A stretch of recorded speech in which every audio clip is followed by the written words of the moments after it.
Welcome to Marketing Demystified, the podcast that connects the dots for business leaders to drive revenue through effective marketing strategy. We chat with marketing experts on different topics that will help you ramp up your revenue.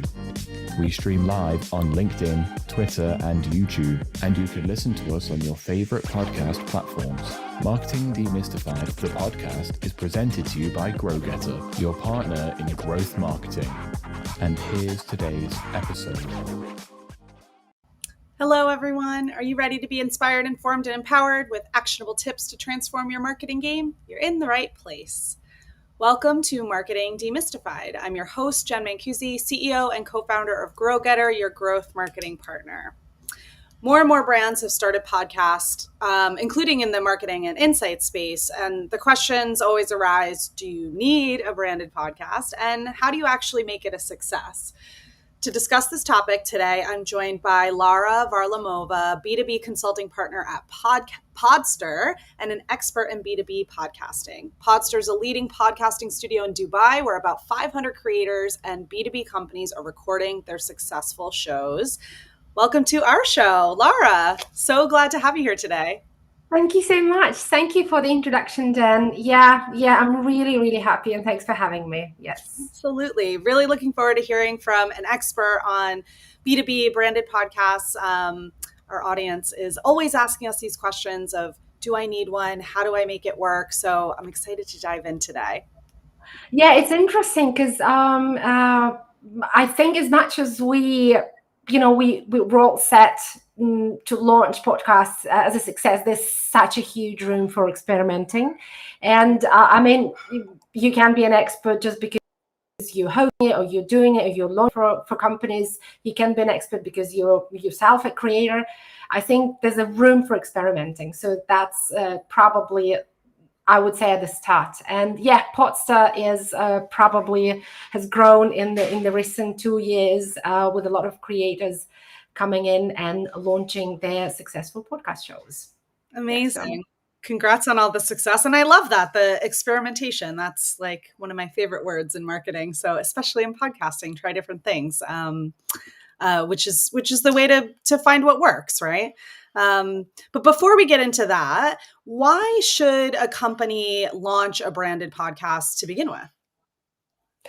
That is a very fair question because I think when you're an individual creator or a podcaster, it's probably the decision is very simple. So you've got a topic to talk about, you've got your expertise, or you've got a hobby, and you start talking about it. You invite the guests, so it's much easier. But when you're a business, when you're a company, it's probably a much bigger decision just because there are processes involved. There are other marketing activities that are running at the moment, and there's always a room for that strategic decision.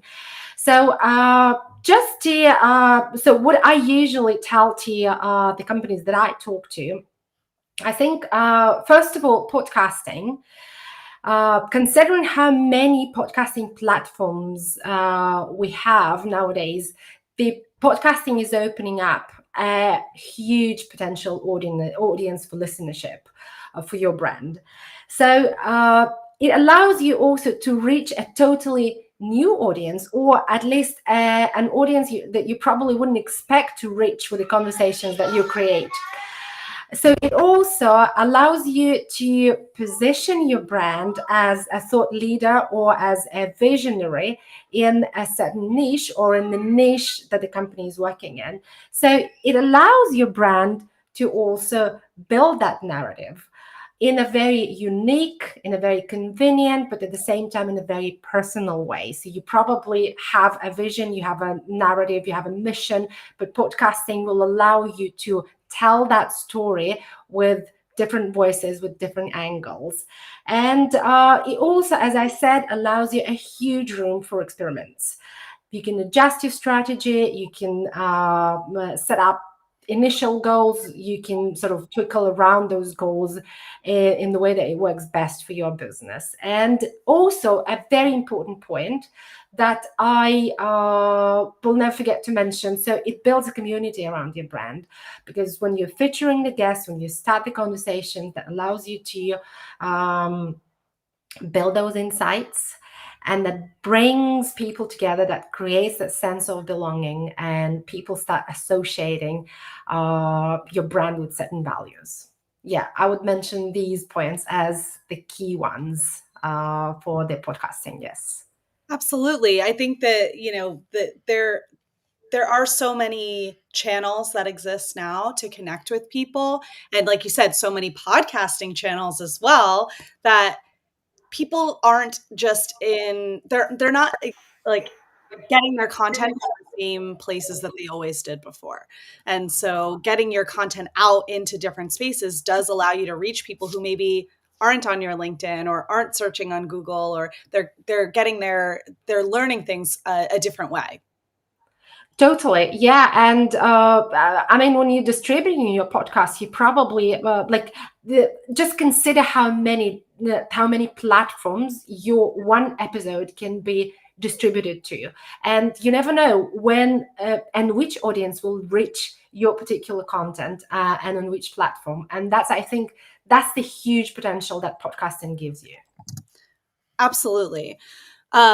And I think too, like I had read something not that long ago, and of course I don't have the stat off the top of my head, but I'm going to find it and I'll share it at some point in the show. But the number of YouTube channels that exist, like personal, business, like it's a very common place to distribute content and video and all that sort of thing, but it's a very saturated channel.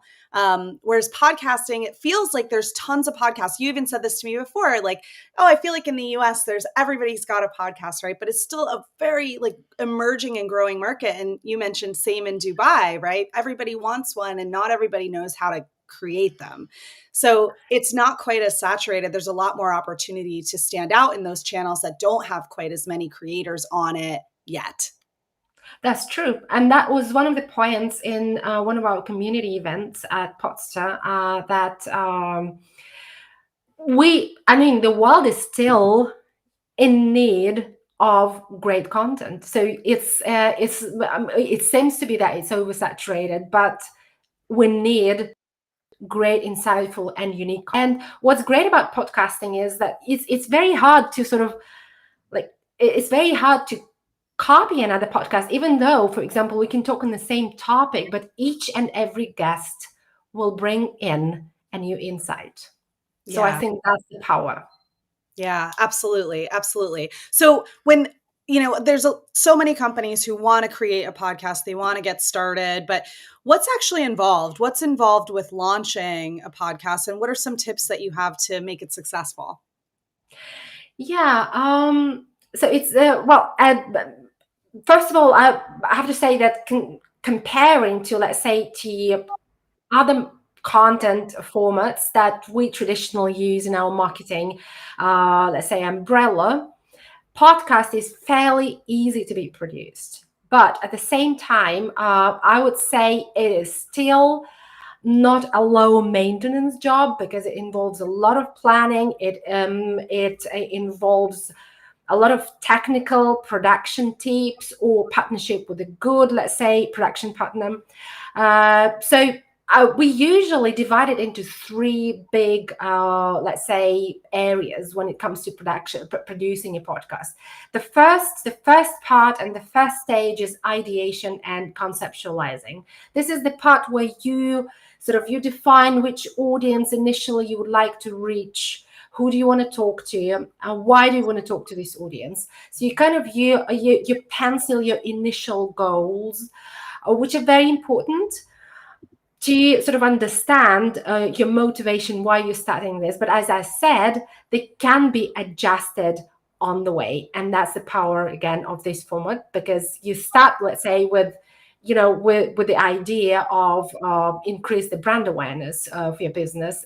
You start with a generic topic, but then probably during the conversations that you build, you understand that there's a very interesting angle that actually highlights some very important missions and that your brand is pursuing. So there's always a room to tweak, to adjust the goals. And then during this ideation and conceptualizing stage, it's probably good also to think about, how do you want to name your podcast? what kind of guest profiles you would like to bring in, depending, for example, if you would like initially to build strong relationship with your existing client base, probably makes sense to think about, featuring some client cases, set up some interviews that will showcase your collaborative projects. Then at this stage, probably thinking about the branding will also be helpful, although branding can be considered in all the rest of the stages, because first of all, it takes time. Second of all, it's a very creative process. And for example, I had cases when you talk to a B2B, a big company, right? And you understand that integrating it into the existing branding is, I call it like a little startup within a company, because it gets all the marketing team involved. It gets a lot of creative thinking, and it comes up as something really, really fresh. So as I said, branding is something that you can talk through all the three stages. So a second stage would be, understanding and defining your technical setup. And the actual production process. So, and in this particular part, so you can think about, working with somebody who's with a partner who can help you to produce the end-to-end podcast. You can also think about, arranging some infrastructure at your site. But I would think that for a business, for a B2B company, it makes sense on the initial stage to partner with someone who would help to produce podcasts, because you need to have a consistency. You need to have an understanding where you're moving to with this particular format before you actually invest big into your own infrastructure. And as we probably mentioned at the beginning, so it can be a very high level, technically advanced setup in a proper studio for some signature episodes, and it can be a nice and virtual setup as we're having today, for example, for some regular episodes. The most important thing is to think about how to keep it consistent, easy, but at the same time to leave a room for, let's say, for some high profile conversations.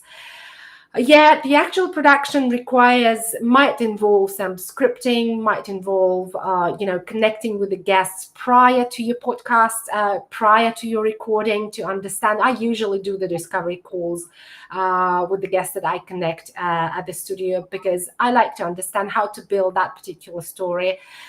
Sometimes it involves, when it comes to businesses, it involves working with another marketing team or PR team to understand what's relevant for them, to discuss those conversations before you actually get into recording. And then, yes, so this stage involves the actual recording. And the last stage, I call it a post-production and distribution. So in the post-production stage, we usually look at the content that we're recording. We edit it as a long-form content, but we're also looking at what can be produced in a short formats, like which kind of channels and what kind of micro content or waterfall we can create out of the long form that we recorded.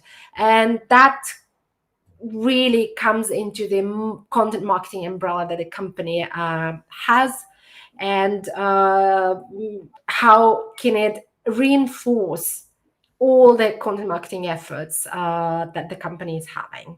So I think that's, in a few words, what it involves. And so we can probably go deeper into how to make it a success. Yeah. I'm curious, because it sounds like a lot, right? And I think it definitely, kind of can be intimidating to brands sometimes when they're thinking about launching a podcast, that they, there's so much to do. Maybe next week or maybe next month or maybe next quarter. Like, what would you recommend, as like the quick tip to get started for, I mean, you did mention partnering, and that can be a great way to kind of quick start, but what do you think? So I think it depends on the size of the business, and frankly, if since I'm working like when you're working with a company, when you're working with a business that has a marketing department, a PR department, let's say, and has got some certain processes. To integrate and to launch a podcast is really a big deal. So I would say, so the fastest way is to partner with someone who can help you conceptualize and ideate this kind of format. When you're a smaller company, it's probably easier. I think the easiest way is to start building upon the brand of your founder. If your founder is, let's say, somebody who is really natural in terms of the camera exposure and podcast exposure, and also a visionary. So start building upon those visions and beliefs. I mean, it's all about, switching on the camera, putting on the microphones, inviting the first guest, and recording the first episode, and then that's the easiest way. And then you, in parallel, you can work on your branding, you can work on your name.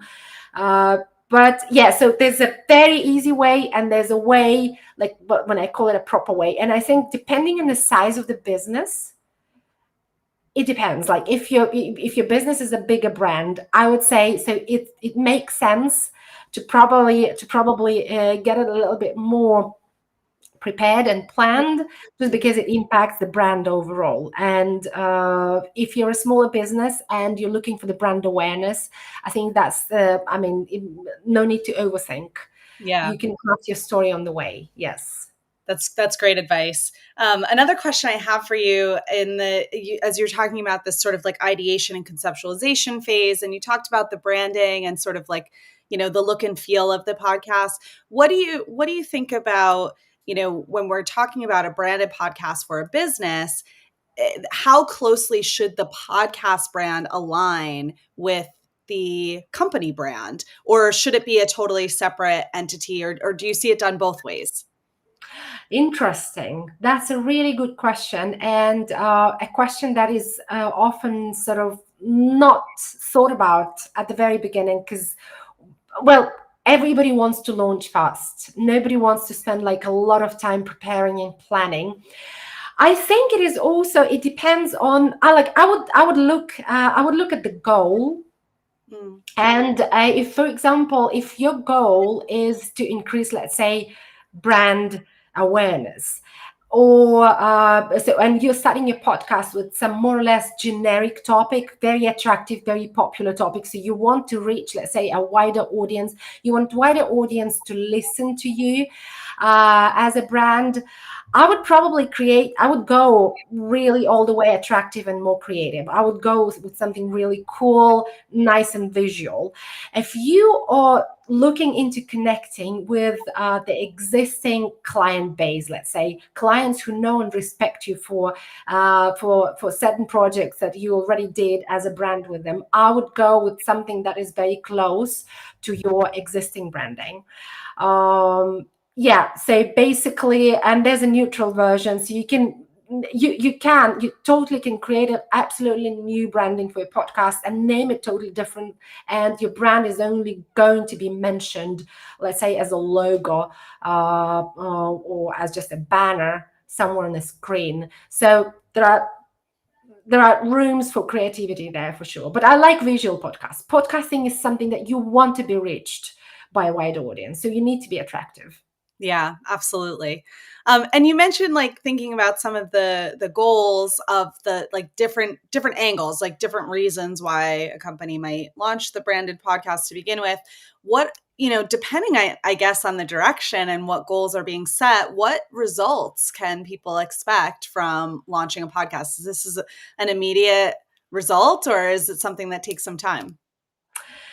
Yeah. So, a question about result is, well, it's a burning question. Every time we talk to a company about a podcast, it's a question like, okay, what can we achieve in the short term? So, and that's exactly how we have to look at it.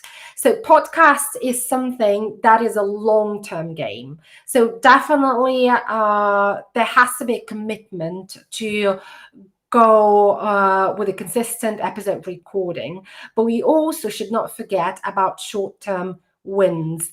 And some of the sort of short-term wins that it gives you is definitely an audience engagement, because once you start promoting it with your existing audience, your audience engages with your brand in a much, it creates a bigger impact because it's a new conversation, it's a new format. It builds upon your brand, and over time, it can lead to things that I call a very positive word of mouth or referral.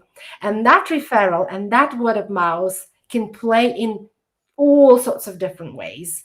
It can play in some interesting strategic partnerships and collaborative projects. It can give you an opportunity to, let's say, establish your brand's expertise on different levels, let alone the direct lead generation. If you're featuring, for example, if you're featuring client interviews, that's a direct sort of client magnet, right? Because if you're using your podcast as an advertising platform, and if you're talking about your services directly or your products directly within those conversations, and with the reference of your existing client, that creates a great opportunity to actually directly get into a new deal, right? But that's something that is not coming probably with the first 5 episodes. You need to be patient with the lead generation, I think, until you reach, I would say, probably 10 to 15 episodes. But you can definitely get motivated on the way, because you're most likely to get that, exposure, that positive word of mouth, those positive referrals. People will be sort of knocking at your profiles, willing to be the guest on your podcast, or, for example, offering the really nice profiles to be on your show. And then when it comes to direct monetization, like advertising or sponsorship, that's something that comes after your audience that's we can talk about it after probably episode 30 or episode 40. I think usually when it comes to like sponsorship or advertising, but that is when you already grew your show into a proper media brand. Because when you start creating those episodes, that also increases the chances for a proper media exposure, which means you'll have more speaking opportunities. You'll be invited for conferences, you'll be invited to different other podcasts. So that considerably increases your visionary position within the niche that you're working in. So I think I was just pretty excited when I was talking about all these results. It comes as a storm. You know, when you start doing a podcast for a brand, the impact is almost immediate, and it's not a straight away a commercial impact, but it's a huge, let's say, awareness impact. I would name it this way. I think that's such an important distinction, and something that, people are kind of, looking for that commercial impact right away, and maybe measuring the wrong metrics at the start. So I think going in with that kind of mindset of like, this is the ultimate goal. The ultimate goal is to drive more business or get more leads or get more client satisfaction, whatever it might be. That's secondary to what we're going to get first. Let's look at these other leading indicators to make sure that we stick with it, because it is a lot to kind of keep up with. And I mean, I don't know if you see this, we see it a lot where podcasts start and stop, right? And don't kind of continue that momentum. Why do you think that is?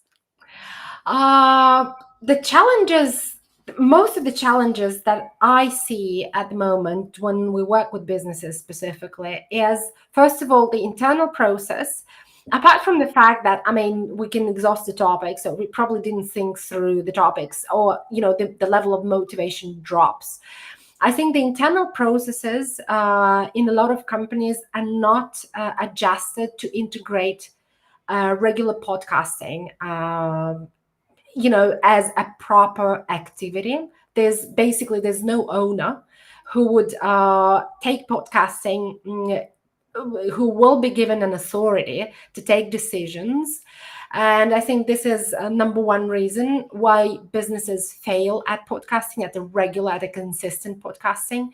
Number two is, I think, like at least the challenge that I see, scheduling and connecting with the guests can be something that needs to be addressed with a proper planning. So that's why I said the owner within a business, within a company is really important, because somebody who will be dedicated to your constantly monitoring this activity, because marketing managers, marketing leaders usually are overloaded with their mainstream marketing activities, and podcast is kind of like left alone as an additional one. But having a dedicated person who is managing that will help you to probably plan connecting with the guests in advance, because it's a human factor, right? People get unavailable, people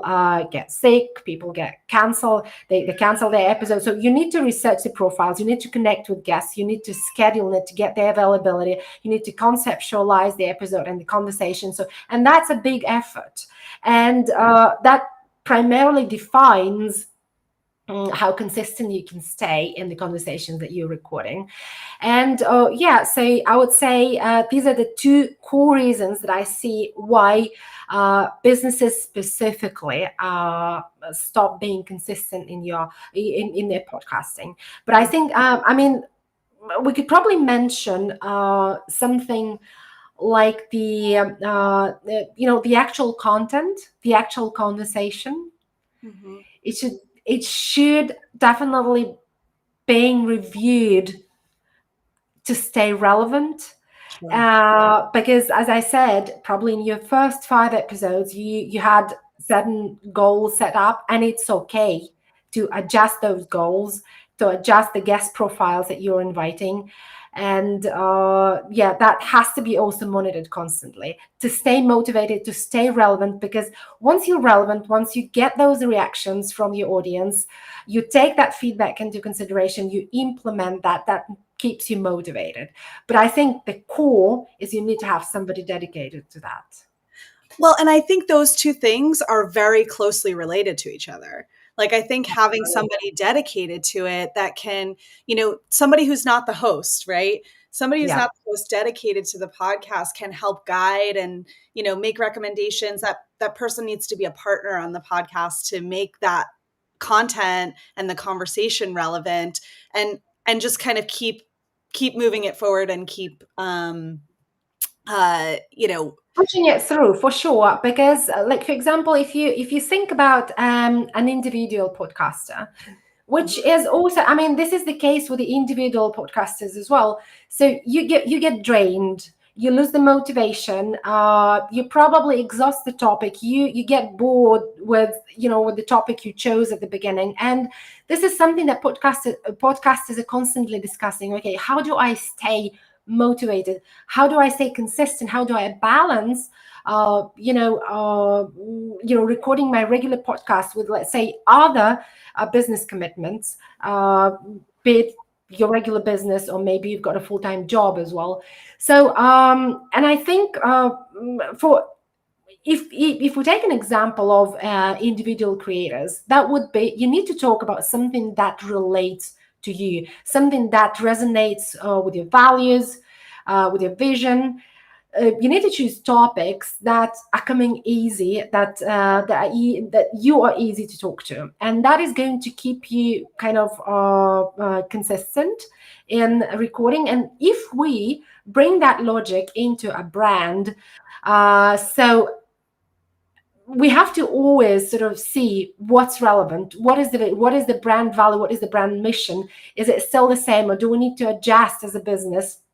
And do we need to attract new audience? And how do we bring in the new topic into this particular conversation? Or not a new topic, or probably a new angle of the same topic into this conversation. Podcast allows to do that. It's just you need to be patient with, probably, for example, you were known for talking about marketing for a long time.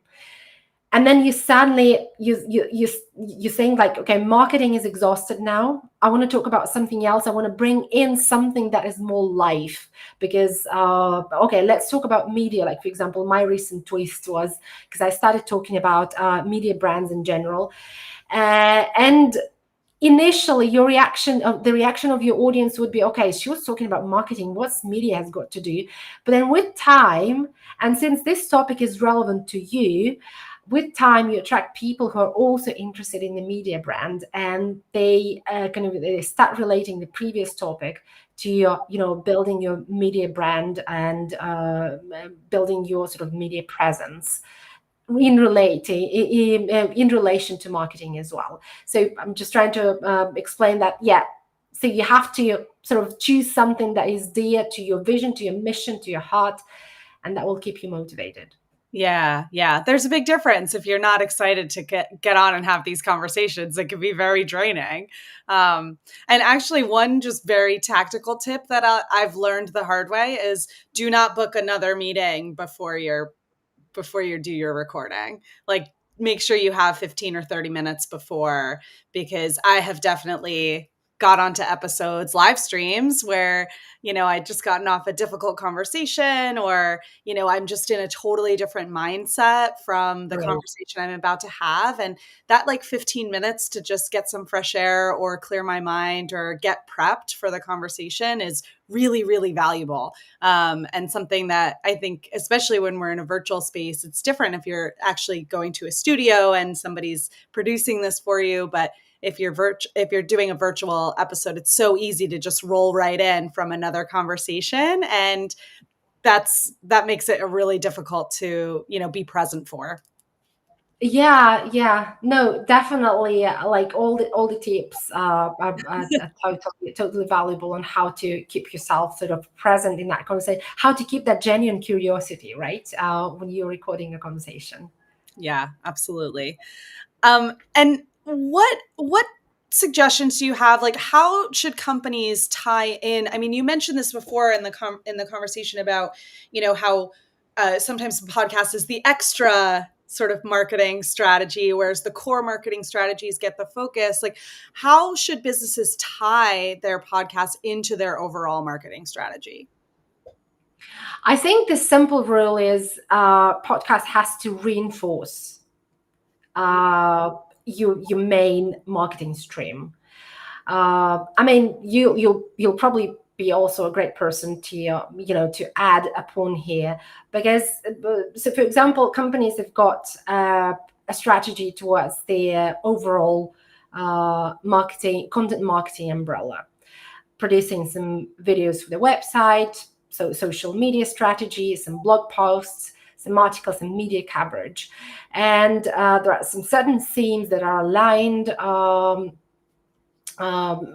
towards those goals and towards that strategy. And I think podcast has to reinforce that, because it just gives you an opportunity to bring in a new insight on the same topic by bringing in a new guest.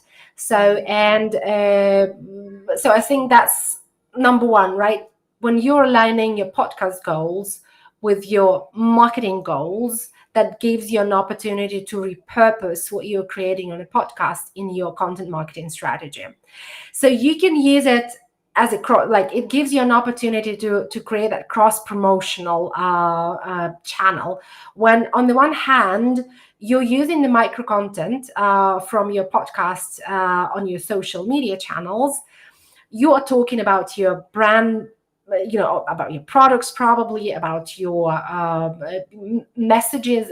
You're promoting your narrative, your brand's narrative through that content. But at the same time, you're also growing your podcast audience, which is, as we mentioned at the beginning, as much bigger and on different platforms, not only on the social media. Then it gives you an opportunity to create that content synergy. When, for example, those unique insights that have been generated during the conversation are repurposed into a blog post, for example, right? Or into an article, or it gets featured, let's say, in a conference keynote. And I think that content synergy is a very powerful channel. I mean, because generally podcasting gives you like that stream of constant content creation, right? And insights. And then you have a direct advertising platform, right? So you can, so if we're talking about a company that produces a product, a software, or services, you can directly talk about it during your podcast. You can create a regular kind of track that will be included in each and every episode that will be promoting the services and the products. So that is a direct advertising platform. And then we're talking about networking and partnerships and collaborative projects, right? So you can work with influencers, you can work with some potentially really credible profiles in the industry to create additional credibility for for your brand and for your marketing. Yeah. But I mean, you're welcome to add here, because I know you're in the B2B, you're in a growth marketing business as well, so you'll probably can add upon here a lot. I mean, not much, honestly. Like, I think that's the approach, right? Is to make sure that the podcast does not sit on its own. The goal of the podcast is not more podcast followers, right? It's how do we take it and use it in all channels? And like you said, that micro content, we're using it for blog. I mean, maybe the only thing I would add is that sometimes thinking about the strategy of the topics as it relates to the content you're going to create post podcast is a really great way to choose your topics and your guests. And, if we say we want to write a blog article about podcasting, and we don't want to just write it from our own perspective. We, for our clients or for our own brand, we might write some content from our own expertise and our own perspective. But like you said, bringing in that outside voice just makes the content even better and that cross promotion even better. So thinking about that at the beginning, like what kind of topics do I want to talk about on next month's episodes relating to, hey, there's some gaps on our blog and we want to talk about this more. We want to bring in some external expertise. It's a great way to strategize how to get successful podcast episodes and successful content synergy afterwards. Totally. I just wanted to add here a little bit that, for example, I came across in just since I'm trying to also to see what's trendy and what other, for example, big brands are doing with their podcasting. And so when we're talking about podcasting as a tool, as a marketing tool in this context, yes, this is the way to use it and this is the way to launch it. But for example, if you imagine a company that has got a brand name, like, I don't know, let's say McDonald's, or let's say somebody who is really big, who's got an audience and has got enough brand awareness. So I came across, I think, as an example, I think they've got a podcast, or they launched a podcast with another big brand, and that was, I think, mainly about creating their business. So when we talk about campaigns like that, the goal of these campaigns is a bit different, right? So they are trying to talk about a totally different topic, not about food, not about necessarily about food, but they want to talk about, let's say, how to create a sustainable business, let's say, and that is a marketing campaign to promote a certain vision, let's say, a certain value that this particular brand has.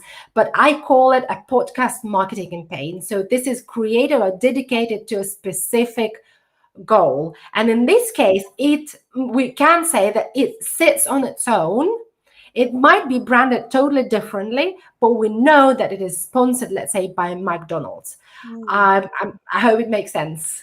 Yeah. And in that case, it might be something that actually does start and stop intentionally. Maybe it's a short-lived 8-episode season or something, and it's not intended to be always on, but it's more campaign-based. That's a great example. Yeah. Wonderful. So there's a lot of room for experiments, as I said, and it depends on how much resources a company might have, and there's a huge room for creativity with podcasts. Absolutely. Yeah, absolutely. And stick with it. If you've started a podcast and you're not feeling like you're getting the success from it, stick with it. Sometimes it does take time. And we're big believers in that, obviously, here. So. Yeah, I am. Yeah. And I'm also like with conversations like that, I'm trying to keep myself motivated as well, because it works. I started, I think, for my own track, I think I started probably twice. I made a break in between just for the personal reasons, and it's very difficult even to restart after the break, because you need to explain to yourself. So okay, you stopped once, you need to restart it again. But then once you start, you feel that immediate impact. And that keeps you motivated. Yeah. And you don't have to be a perfectionist. Frankly, this format allows you not to be a perfectionist. Absolutely. And you just keep improving over time. It happens organically. So I noticed that when I listened back to early episodes of the first time I was ever hosting a podcast, and I thought I was doing such a good job, and now I'm like cringing, right? But you just get better the more you do it. So stick with it. Mm-hmm. Amazing. Thank you so much for coming on the show today. I really appreciate you sharing your expertise all the way from Dubai. So I can't thank you enough. Thank you so much. It was a lovely conversation. And I'm happy we're connected and talking podcasting and probably bringing in more people and more companies into podcasting. Absolutely. Absolutely. Thanks everybody for listening in. This is our last episode of 2023. We're taking the rest of the year off. We'll see you early in 2024 for our next episode. Happy holidays. Happy New Year. We will see you in 2024.